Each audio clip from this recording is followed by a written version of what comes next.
Jamuna future পার্কের আড়ং সেন্টারে গিয়েছিলাম শপিং করতে, কিন্তু তারা তো আমাকে প্রবেশ করতে দিল না। তো কী কারণে তারা আমাকে প্রবেশে বাধা দিয়েছিল আর কেমন করে পরে ঢুকতে পারলাম, মানে কিভাবে লাইসেন্স নিলাম ঢুকবার, সেই গল্পটা বলি চলেন। আসসালামু আলাইকুম। যেতে যেতেই কাহিনী শুনাই নাকি? যাচ্ছি খুব এক্সাইটমেন্ট নিয়ে, শপিং করব তাই না, শপিংয়ের জন্য আজ বের হইনি। আজকে বের হয়েছি ফ্রেন্ডদের সাথে গেট টুগেদারে যাচ্ছিলাম। আমি তো আসছি তেজগাঁ থেকে, কেউ যাচ্ছে উত্তরা থেকে আর কেউ থাকবে বাড্ডা থেকে। সবাই মিলিত হব এই যমুনা ফিউচার পার্কে। তো যাই হোক, যেহেতু আমাদের সাথে বাচ্চা ছিল, এখানে সেখানে না বসে যমুনা ফিউচার পার্কটাই ওরা বেস্ট মনে করলো। খুব এক্সাইটমেন্ট নিয়ে যাচ্ছি, আগাচ্ছি, আর খুব মনে হচ্ছে অনেক গল্প হবে, অনেক গসিপিং হবে। আর যত দুঃখ, যত সুখ শান্তি, যত গল্পই আছে মনের মধ্যে অনেক দিনের, সব কিছু আজ সবাই মিলে আড্ডা দিতে দিতে শেয়ার করব। তো এদিকে আমি আমার প্রাণের প্রিয় বান্ধবী অর্ণিকে খুঁজতে খুঁজতে অপেক্ষা করছিলাম, পাচ্ছিলাম না। তো যাই হোক, খুঁজে পেলাম অতপর। আর নামতে নামতে উপরের দিকে উঠলাম, নামলাম, খোঁজাখুঁজি করলাম। পরবর্তী আরেকটা ফ্রেন্ড ছিল আমাদের আজকে গ্রুপ ট্যুরের, তো ও হচ্ছে ফারজানা। ওকে খুঁজতে আমরা চলে আসলাম উপরে 5 তলায়। ও ওর বাচ্চাকে নিয়ে চলে এসেছিল সবার আগে। এই যে চলে এসেছে, ওরা চলে এসেছিল সবার আগে, বাবু এসেছিল স্কুল থেকে, তো যার কারণে ওরা কিন্তু আগে একটু লাঞ্চ সেরে নিল বাচ্চাকে। আর এই তো সবাই মিলে এখন চলে আসলাম কেএফসিতে। যদিও এইখানে কিন্তু এসি ছিল না, গরমের জন্য বান্ধবীরা সিলেক্ট করলো যেখানে আর বসবে না। তো মিররটাকে পেয়ে, এত সুন্দর মিরর, একটু তো সেলফি তুলতেই হয়। কতগুলো ছবি টবি তুলে আমরা পাশের দোকানেই চলে আসলাম। যদিও রেস্টুরেন্টটা খুব একটা ক্লাসি, মানে খুব বেশি সুন্দর কিছু মনে হচ্ছিল না, কিন্তু ফারজানার এটা খুব পরিচিত একটা রেস্টুরেন্ট বলে চলে আসলাম।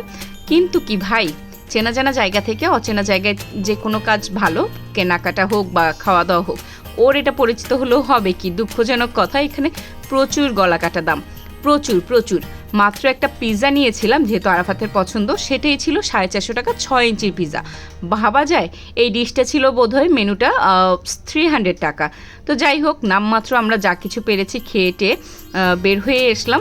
তো গল্প বলতে কি করব, বান্ধবীদের একসাথে একটা করে ঝোলা নিয়ে ঘুরতেছি। ফারজানার সাথে একটা, আমার সাথে একটা, অর্ণিটাকে বাসায় রেখে এসছে।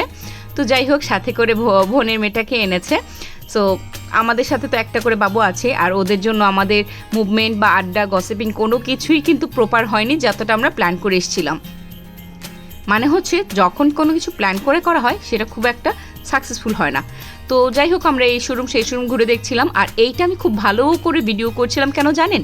কারণ আমি মনে মনে ভাবছিলাম এত দামি জায়গায় এটাকে লাগিয়েছে বলেই হয়তো অনেক বেশি এক্সক্লুসিভ লাগছে, কিন্তু এইটা যদি আমার বাসার দেয়ালে লাগাতাম এতখানি সুন্দর মনে হতো?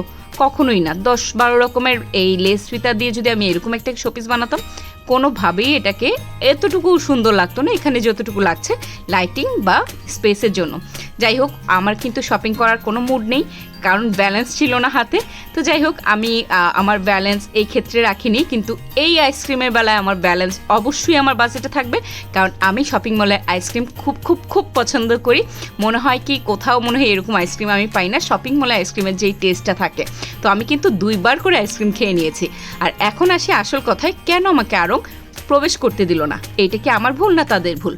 তাদের ভুল না মোটেও, এটা আমারই ভুল। কারণ এই আইসক্রিম নিয়ে বা খাবার নিয়ে ভিতরে প্রবেশ নিষেধ। ওই যে আমার ফ্রেন্ডরা ভিতরে শপিং করছে, তো আমি বাহির থেকে আইসক্রিমটা শেষ করার অপেক্ষায় ছিলাম। যেহেতু রুলস তো মানতেই হবে।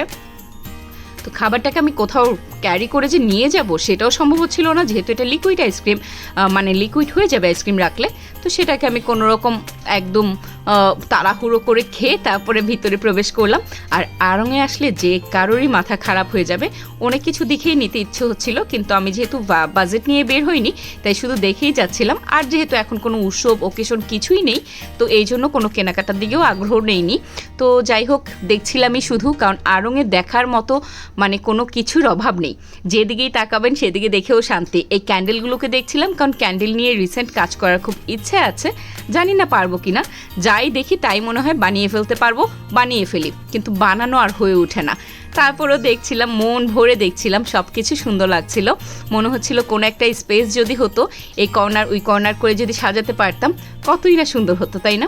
হবে ইনশাল্লাহ সব কিছুই। তো যাই হোক, এই সব কিছু দিয়ে খুব এক্সপেন্সিভ এখানে জিনিস অবশ্যই বলবো, কিন্তু তারপরও ভালো লাগে খুব দেখতে। এই তো অর্ণি বোধহয় টুকটাক কিছু কিনেছিল, ফারজু 2-1টা আইটেম কিনেছিল। ঘুরেছে যেহেতু এতক্ষণ, কিছু তো কিনতেই হবে। তো যাই হোক, ওরা কেনাকাটার বিল পরিশোধ করার পর আমরা সবাই বাড়ির উদ্দেশ্যে রওনা হচ্ছি। এইখানে এইটাকে দেখে আরাফাত আটকে গিয়েছিল, ওকে আদর করতে করতে বিদায় নিল যমুনা থেকে। আজকের মতো আল্লাহ হাফিজ।